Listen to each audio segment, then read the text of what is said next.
23 लाखांचा मुद्देमाल जप्त. पुणे शहरातील लक्ष्मीनगर पोलीस ठाण्याच्या हद्दीत विदेशी दारूची अवैध वाहतूक करणाऱ्या आरोपीला पोलिसांनी सापळा रचून अटक केली असून स्कॉर्पिओ गाडीसह तब्बल 23,30,975 रुपयांचा मुद्देमाल जप्त करण्यात आला आहे.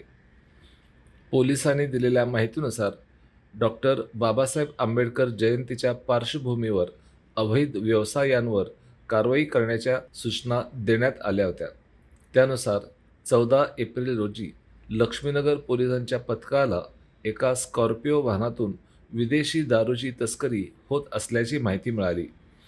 माहितीच्या आधारे पोलिसांनी येरवडा परिसरातील शहादल बाबा चौक येथे सापळा रचून स्कॉर्पिओ अडवली.